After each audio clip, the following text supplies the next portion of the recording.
بسم الله الرحمن الرحيم. الحمد لله رب العالمين والصلاة والسلام على سيد المرسلين أما بعد أعوذ بالله من الشيطان الرجيم بسم الله الرحمن الرحيم ولا تقولوا لمن يقتل في سبيل الله أموات بل أحياء ولكن لا تشعرون صدق الله العظيم إن الله وملائكته يصلون على النبي يا أيها الذين آمنوا صلوا عليه وسلموا تسليما آئیے درود پاک پڑھ لیجیے اللہم صلی علی محمد وعلى آل محمد كما صليت على إبراهيم وعلى آل إبراهيم إنك حميد مجيد اللهم بارك على محمد وعلى آل محمد كما باركت على إبراهيم وعلى آل إبراهيم إنك حميد مجيد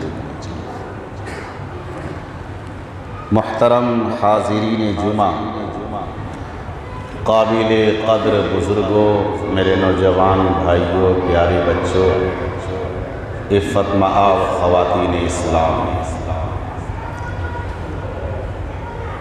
محرم الحرام کا مہینہ گزر گیا۔ آج سفر المظفر کی 2 تاریخ ہے۔ اس مہینے کا نام سفر المظفر ہے، جسے ہم اور آپ اپنی زبان میں ترے تیزی کے نام سے یاد کرتے ہیں۔ یہ مہینہ بعض افراد اسے منحوس کا مہینہ قرار دیتے ہیں، تو آپ کے ذہن میں یہ بات ہونی چاہیے، اسلام میں کوئی دن، کوئی گھڑی، کوئی وقت، کوئی مہینہ، کوئی ساعت منحوس نہیں ہے، یہ سب اللہ کا بنایا ہوا ہے۔ منحوس گھڑی وہ ہوتی ہے جس گھڑی میں کوئی گناہ کیا جاتا ہے، منحوس وقت وہ ہوتا ہے جس وقت میں اللہ کو ناراض کرنے والے اعمال کیے جاتے ہیں۔ تو بعض حضرات محرم الحرام کے مہینے میں کوئی اہم کام نہیں کرتے ہیں، نکاح جیسے عمل کو نہیں کرتے ہیں۔ اسی طریقے سے بعض اہل ایمان، ہمارے مسلمان بھائی، اس سفر المظفر کے مہینے میں بھی کوئی اہم امور، اہم کام، دینی کام یا نکاح جیسی سنت پر عمل نہیں کرتے، اسے منحوس سمجھتے ہوئے اسے بالائے طاق رکھ دیتے ہیں، حالانکہ اس کا اسلام سے دور سے بھی رشتہ نہیں۔ آپ یہ بات ذہن میں بیٹھا لیں کہ اس کا اسلام سے کوئی تعلق نہیں ہے۔ آج میں آپ حضرات کے سامنے اسلام کے ان 3 عظیم الشان شہدائے اسلام کا تذکرہ کرنا چاہتا ہوں، جنہیں موب لنچنگ کے ذریعے سے شہید کیا گیا۔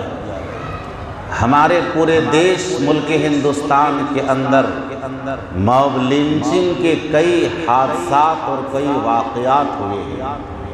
آپ اخبارات کے ذریعے سے، سوشل میڈیا کے ذریعے سے اس طرح کے واقعات و حادثات سنتے چلے آ رہے ہیں کہ فلاں کو، فلاں نے اس نعرہ کو بلند نہ کرنے کی وجہ سے شہید کر دیا گیا۔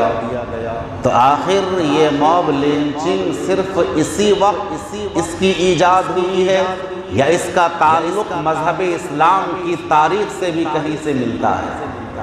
تو آئیے آپ کو آج سے 1400 سال پہلے تاریخ کے صفحات آپ کے سامنے رکھ دینا چاہتا ہوں کہ موب لنچنگ صرف ہمارے اور آپ کے ساتھ یا اس ملک میں بسنے والے انسانوں کے ساتھ نہیں ہے، بلکہ صحابہ کرام رضی اللہ تعالی عنہم اجمعین کے ساتھ بھی موب لنچنگ کیا گیا ہے۔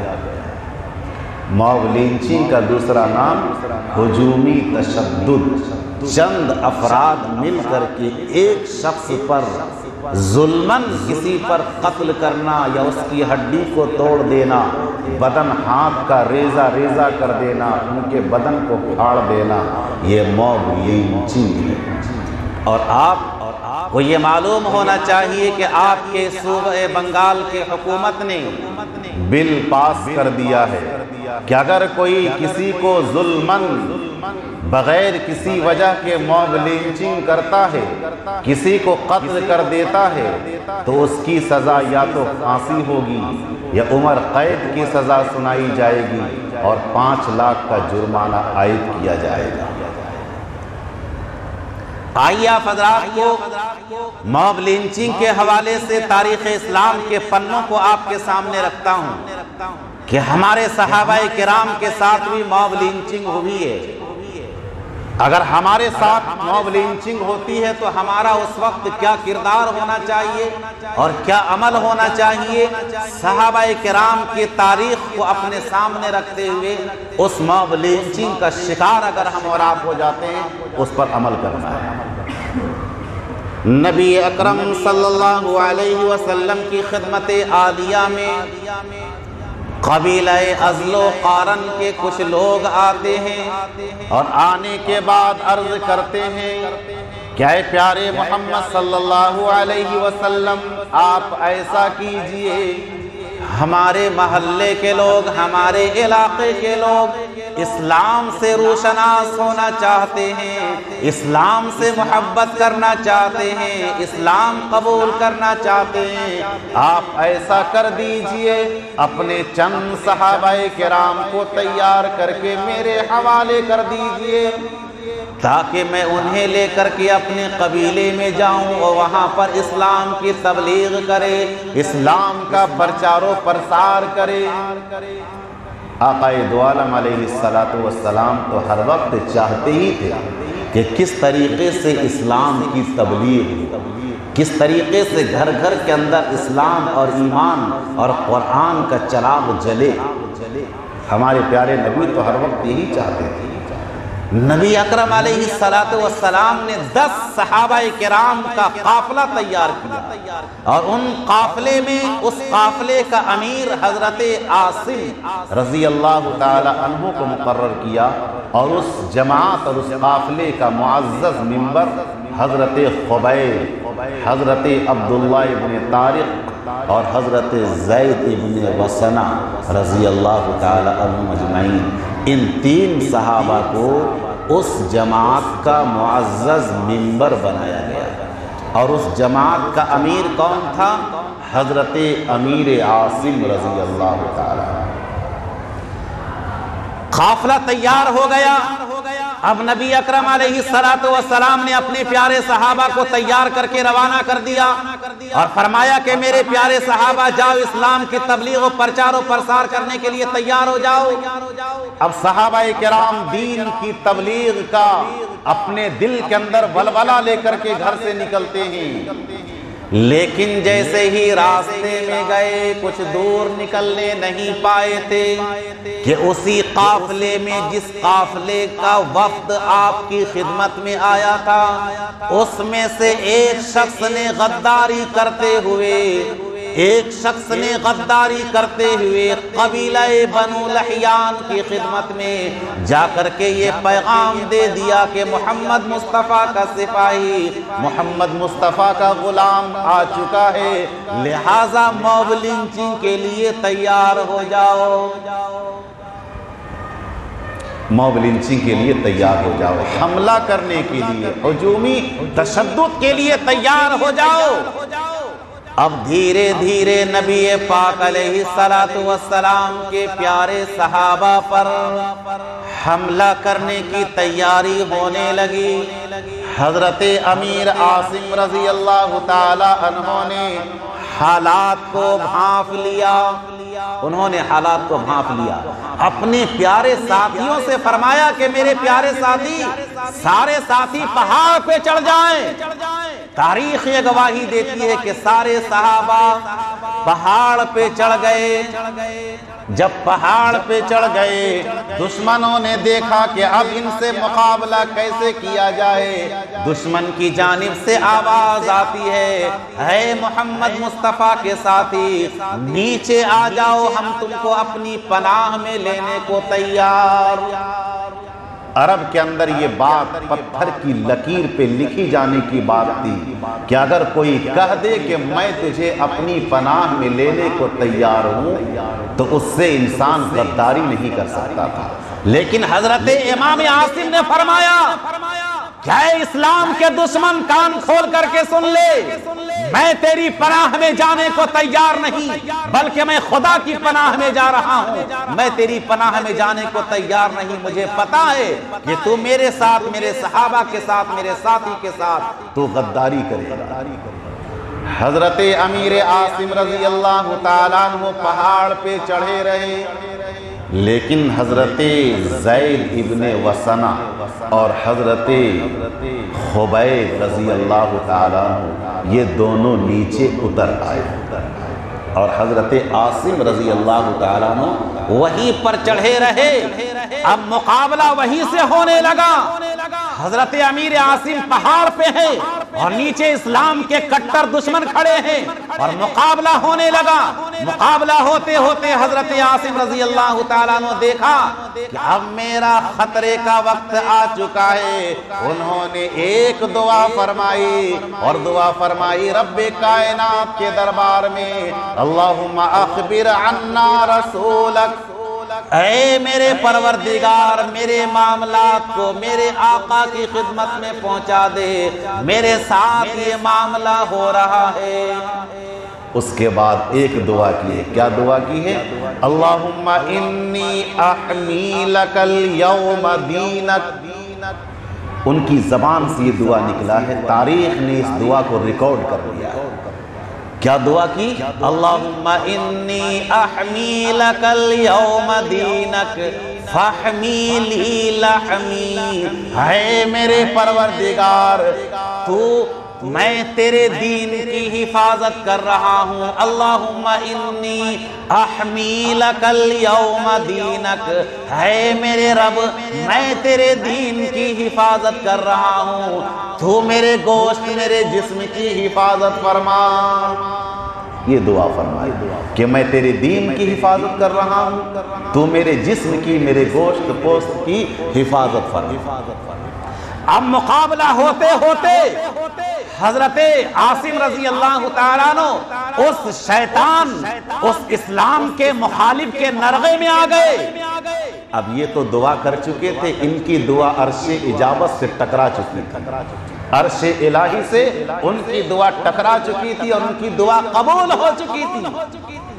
اب نیچے آ گئے، لڑتے لڑتے دشمن کے قریب آ گئے۔ اس دشمن میں جنگ احد کے اندر سلافہ نامی عورت کے دو بیٹوں کو حضرت عاصم نے قتل کیا تھا۔ جنگ احد کے اندر سلافہ نامی عورت کے دو بیٹوں کو حضرت امیر عاصم نے قتل کیا تھا۔ ان کے دل کے اندر نفرت کی آگ بھڑک رہی تھی کہ کس طریقے سے امیر عاصم کا بدلہ لیا جائے۔ اس وقت سلافہ نامی عورت نے کہا کہ اگر کوئی عاصم کے گلے کو کاٹ کر کے ان کے سر کو میری دربار میں پیش کر دے گا تو میں اسے 100 اونٹ انعام طے کروں گا۔ اس لیے کہ اس نے میرے دو بیٹوں کو قتل کیا ہے، میں ان کے سر کو کاسا بنا کر کے، میں ان کے سر کو پیالہ بنا کر کے اس میں شراب ڈال کر کے میں پینا چاہتی ہوں۔ میں نے یہ نظر مانی ہے، منت مانی ہے، لیکن اسے یہ نہیں معلوم کہ جب اللہ تبارک و تعالی حفاظت کرنے پر آتے ہیں تو ابابیل کے ذریعے سے خانہ کعبہ کی حفاظت فرماتے ہیں۔ جب رب کائنات اپنے بندوں کی حفاظت کرنے پر آتے ہیں تو پیارے آقا علیہ الصلوۃ والسلام کو غار کے اندر مکڑی کے جالے سے ان کی حفاظت فرما دیتے ہیں۔ اور جب اللہ تبارک و تعالی اپنے بندوں کی حفاظت کرنے پر آتے ہیں تو مکڑی کے جالے کو لوہے کی دیوار سے زیادہ مضبوط بنا دیتے ہیں اور کبوتر کے انڈے کو پہرے دار بنا دیتے ہیں۔ اور جب اللہ تبارک و تعالی حفاظت کرنے پر آتے ہیں تو ایک مچھر کے ذریعے سے نمرود کا خاتمہ کر دیتے ہیں اور حضرت ابراہیم علیہ السلام کی حفاظت فرما دیتے ہیں۔ اللہ تبارک و تعالیٰ نے شہد کی مکھی کو حکم دیا، ادھر حضرت عاصم کا انتقال ہو گیا، وہ شہید ہو گئے، اس جنگ میں لڑتے لڑتے شہید ہو گئے۔ اب پوری پلاننگ ہوئی، موب لنچنگ کے ذریعے سے حضرت عاصم کو شہید کر دیا گیا، چند لوگ مل کر کے ان کو شہید کر دیا گیا۔ اب کیا ہوا، ان کے سر کو کاٹنے کی باری آئی، شام ہو گئی۔ اچانک شہد کی مکھیوں نے گھیرا کرنا شروع کیا، گھیرتے گھیرتے حضرت عاصم کے پورے جسم کو شہد کی مکھیوں نے گھیر لیا۔ اور آپ کو پتا ہے کہ شہد کی مکھیوں سے لوگ کتنا ڈرتے ہیں۔ شہد کی مکھیوں نے حضرت عاصم کے جنازے کو، ان کے جسم مبارک کو گھیر لیا، اور جب گھیر لیا گیا تو دشمن نے دیکھا کہ اب تو عاصم کے جنازے کو یہاں سے نہیں اٹھایا جا سکتا ہے۔ لوگوں نے آپس میں مشورہ کیا کہ چلو رات جب ہو جائے گی یا صبح کا سہانا وقت آئے گا، اس وقت آ کر کے عاصم کے لاش کے ساتھ بے حرمتی کی جائے گی۔ لیکن شہد کی مکھیوں نے گھیرا ڈال لیا۔ شہد کی مکھیوں کو یہ موقع ملا تھا کہ اللہ تبارک و تعالیٰ نے اسے شہد جیسی نعمت سے نوازا، اس کا شکرانہ کہاں ادا کیا گیا تھا؟ رب کائنات اتنی بڑی دولت سے نوازا تھا، ان مکھیوں کو یہ موقع ملا تھا کہ آج رب کائنات کے دربار میں شکرانہ ادا کر لیا جائے کہ جس رب کائنات نے شہد جیسی نعمت سے مالا مال فرمایا ہے، آج ان کے مخصوص بندے کی حفاظت کر کے، اللہ کے مخصوص بندے کی حفاظت کر کے شکرانہ ادا کر لیا جائے۔ شہد کی مکھیوں کے ذریعے سے ان کی حفاظت ہوتی ہے۔ رات کے وقت میں زبردست موسلا دھار بارش ہوتی ہے، اتنی بارش ہوتی ہے کہ حضرت امیر عاصم کے جسم مبارک کو سیلاب بہا کر کے لے گیا۔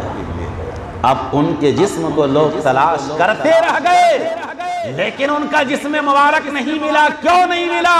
اس لیے کہ انہوں نے رب کائنات کے دربار میں یہ دعا کی تھی، اللہم انی احمی لک اليوم دینک فاحمی لی لحمی، اے میرے پروردگار میں تیرے دین کی حفاظت کر رہا ہوں، تو میرے جسم کی حفاظت فرما، تو میرے جسم کی حفاظت فرما۔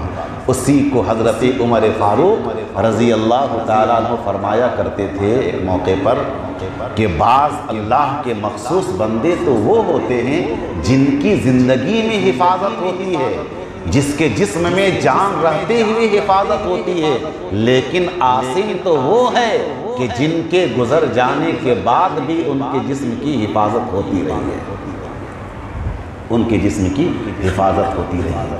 تو موب لنچنگ کے ذریعے ادھر 10 صحابہ کرام کا مجمع تھا اور ادھر 200 اسلام کے کٹر دشمن کا مجمع تھا۔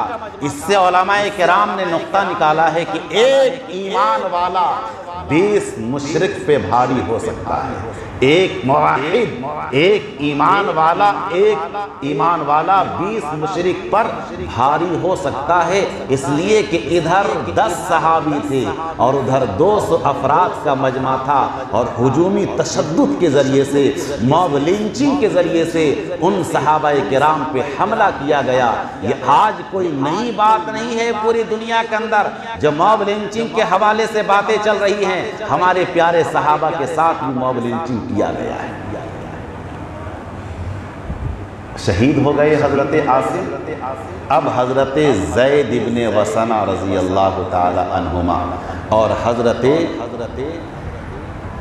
خبیب رضی اللہ تعالیٰ عنہ، ان کو قید کر لیا گیا، ان دونوں کو قید کر کے مکہ کے حوالے کر دیا گیا، مکہ کے مشرکوں کے حوالے کر دیا گیا، اس لیے کہ ان لوگوں نے حضرت خبیب رضی اللہ تعالی عنہ نے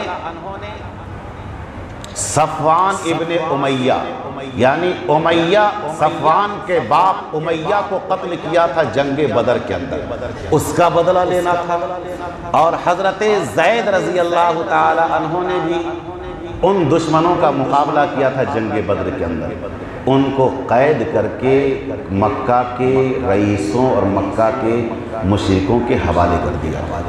اب ان دونوں کو قید کر لیا گیا، اب قید کر لیا گیا تو کھانا کہاں سے ملے گا، پانی کہاں سے ملے گا؟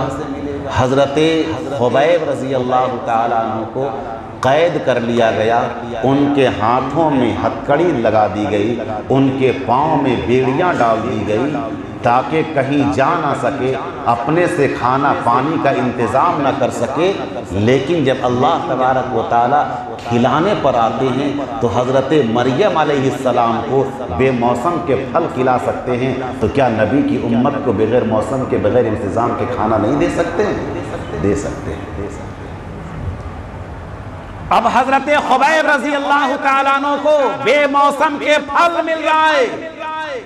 حارث کی بیٹی کہتی ہے کہ میں نے خود دیکھا اپنی نگاہوں سے کہ خبیب انگور کا خوشہ لیے کھا رہے ہیں، جبکہ اس وقت پورے عرب کے اندر انگور کا نام و نشان تک موجود نہیں تھا۔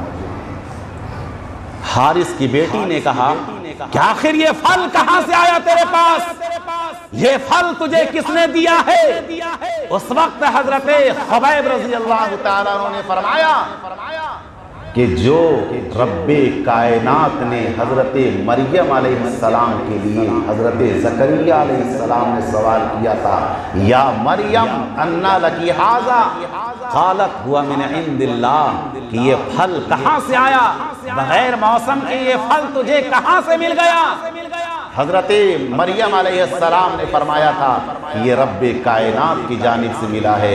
اس وقت حضرت خبیب نے فرمایا کہ جو رب حضرت مریم علیہ السلام کو بغیر موسم کے پھل کھلا سکتا ہے، وہی رب اپنے لاڈلے نبی کی امتی کو بغیر موسم کے پھل کھلا سکتا ہے۔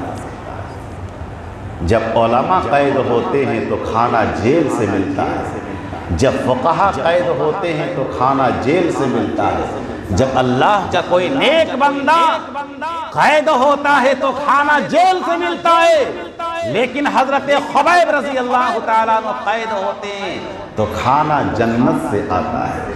مخلوق نے اپنا دروازہ بند کر لیا تو خالق نے اپنا دروازہ کھول لیا۔ مخلوق نے کہا کہ کھانا نہیں ملے گا، خالق نے کہا کہ میں کھانا دوں گا۔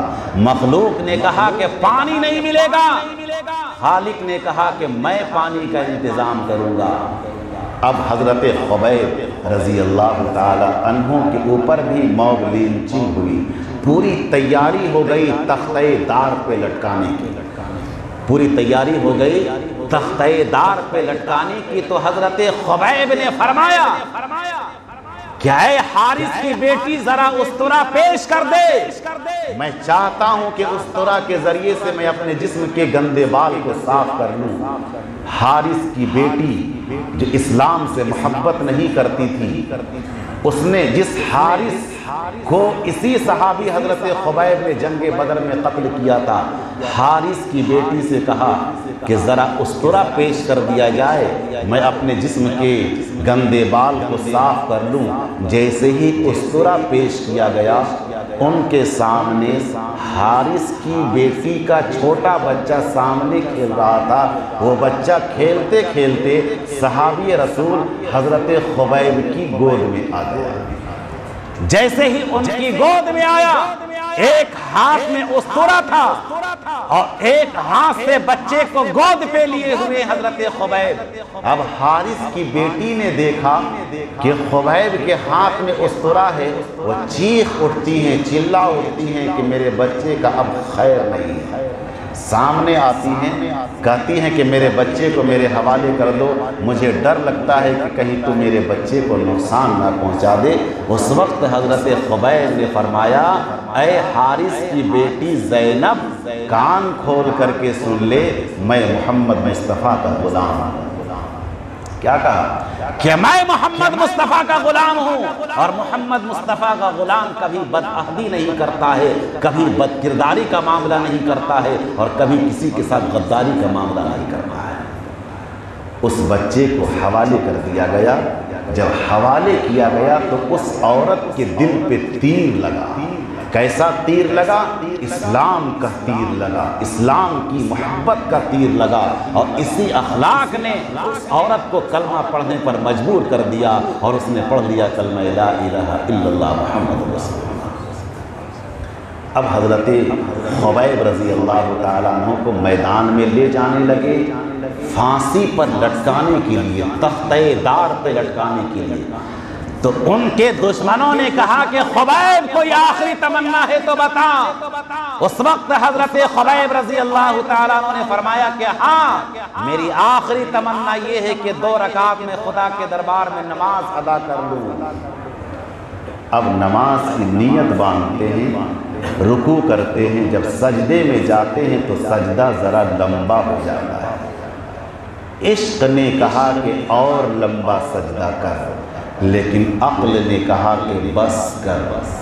عشق نے کہا کہ اور لمبا سجدہ کر، لیکن عقل نے کہا کہ خبردار لمبا سجدہ مت کر، کہیں ایسا نہ ہو کہ عشق کی توہین ہو جائے، عشق کی توہین ہو جائے۔ دشمن یہ سمجھیں گے کہ محمد مصطفیٰ کا غلام ڈر سے لمبا سجدہ کر رہا ہے، 2 رکعت نماز ادا کر لے۔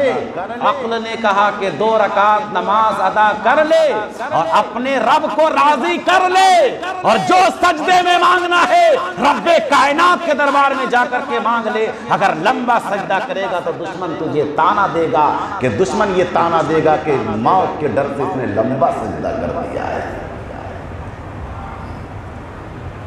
سجدے سے سر اٹھایا، تختہ دار پہ چڑھنے کے لیے میدان میں آ گئے۔ جب میدان میں آ گئے، ادھر سے حضرت زید جو گرفتار تھے انہیں بھی میدان میں لایا گیا، اور ادھر سے حضرت خبیب کو میدان میں لایا گیا، اور ہزاروں کا مجمع ہے، اور سارا مجمع موب لینچنگ کے لیے تیار ہے۔ اس پیارے پیارے صحابہ کرام کو ہجومی تشدد کے لیے، قتل کرنے کے لیے، جان سے مارنے کے لیے تیار ہے، لیکن ان صحابہ کرام نے اپنے ایمان کا سودا نہیں کیا ہے۔ جب دونوں آ گئے میدان میں تو حضرت خبیب نے حضرت زید کو دیکھا، اور حضرت زید نے حضرت خبیب کو دیکھا، اور دونوں جب ایک دوسرے کو دیکھنے لگے تو مسکراہٹ آ گئی چہرے پہ۔ حضرت خبیب نے کہا کہ زید تو کیوں مسکرا رہا ہے، اور حضرت زید نے کہا کہ خبیب تو کیوں مسکرا رہا ہے۔ دونوں نے کہا کہ مجھے جنت کا نظارہ نظر آ رہا ہے، سبحان اللہ۔ دونوں نے کہا کہ مجھے جنت کا نظارہ نظر آ رہا ہے، جنت میں ہم اور آپ جیسے ہی شہید ہوں گے۔ پیارے آقا علیہ السلام جام لے کر کے کھڑے ہیں، اور آقا آواز دے رہے ہیں کہ اے میرے پیارے صحابی، جلد سے جلد تو شہادت کا جام پی لے، محمد مصطفیٰ تیری خدمت میں شہادت کا جام، تیری خدمت میں کوثر کا جام لیے کھڑا ہے۔ اب دونوں کو تختہ دار پہ لٹکایا جانے لگا، تو حضرت خبیب نے اس تختہ دار کو پھانسی کے پھندے کو چومتے ہوئے کہا، اس پھانسی کے پھندے کو چومتے ہوئے کہا کہ اے ظالم، اے اسلام کے دشمن، سن، تو میرے جسم کا قطرہ قطرہ بہا دے خون کا، لیکن میں اسی خون سے اسلام کی بنیاد کی آبیاری کروں گا، اسی خون سے اسلام کی گلشن کی آبیاری کروں گا، اور تو کان کھول کر کے سن لے، میرے جسم کے ٹکڑے کر دے لیکن میں اسلام اور ایمان کا سودا نہیں کروں گا۔ حضرت خبیب رضی اللہ تعالیٰ عنہ کو تختہ دار پہ لٹکا دیا گیا۔ اب باری آتی ہے حضرت زید رضی اللہ تعالیٰ عنہ کی، تو ابو سفیان نے آگے بڑھ کر کے کہا کہ اے زید، کتنا اچھا ہوتا میں تجھے چھوڑ دیتا اور تیری جگہ پر تیرے نبی محمد کو قتل کر دیتا۔ کیسی بات، تاریخ نے اس کو نوٹ کیا ہے کیا نوٹ کیا ہے؟ ابو سفیان نے حضرت زید سے کہا کتنا اچھا ہوتا میں تجھے چھوڑ دیتا اور تو اپنے بال بچوں کے ساتھ آرام سے رہتا اور میں تیری جگہ پر تیرے نبی محمد کو قتل کر دیتا۔ حضرت زید نے جو جملہ نکالا ہے اس جملے کو تاریخ میں نقل کیا ہے۔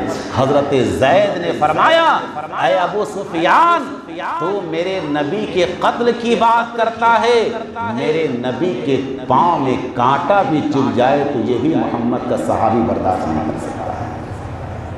اس وقت ابو سفیان نے کہا کہ میں نے دنیا میں بہت لوگوں کو دیکھا لیکن نبی کے صحابی جیسا کوئی شخص نہیں دیکھا، نبی کے صحابی جیسا کوئی شخص نہیں دیکھا۔ تو ان صحابہ کرام کو موب لینچنگ کے ذریعے سے شہید کیا گیا۔ اب یہ حالات اگر کبھی ہمارے ساتھ آ جائے، ہم بازاروں میں رہتے ہیں، سفر میں جاتے ہیں اور نہ جانے کہاں کہاں جاتے ہیں، اگر ہمارے ساتھ موب لینچنگ کا معاملہ ہو جائے تو ایسے موقع پر کیا کرنا چاہیے؟ تو یہ حالات کسی کے ساتھ اگر ہو جائے، اگر کوئی موب لینچنگ کا شکار ہو جائے، اس وقت اپنے ایمان کا سودا نہیں کرنا ہے، اپنے قرآن کا سودا نہیں کرنا ہے۔ اگر جان چلی جائے لیکن اپنے ایمان کا سودا نہیں کرنا ہے اور صحابہ کرام کی تاریخ کو اپنے سامنے رکھتے ہوئے عمل کرنا ہے۔ اللہ کا شکر ہے کہ آپ کی صوبہ بنگال میں بل پاس کر دیا گیا ہے کہ اگر کوئی موب لنچنگ کا شکار ہوتا ہے، اگر کسی پر ظلماً کوئی معاملہ ہوتا ہے، کسی کو کوئی مار دیتا ہے تو اس کی سزا یہ طے کی جا رہی ہے یا تو اسے پھانسی کی سزا ہوگی یا اسے عمر قید کیا جائے گا اور 5 لاکھ کا جرمانہ عائد کیا جائے گا۔ یہ تو دنیاوی سزا ہے، لیکن ہم اور آپ اپنی آخرت پہ نظر رکھیں گے۔ ہمارے ساتھ جب بھی حالات آ جائیں، جب بھی ہم حالات کا شکار ہو جائیں، ہماری نظر قرآن پہ ہو، ہماری نظر نبی کے فرمان پہ ہو، اسی پر ہم عمل کریں۔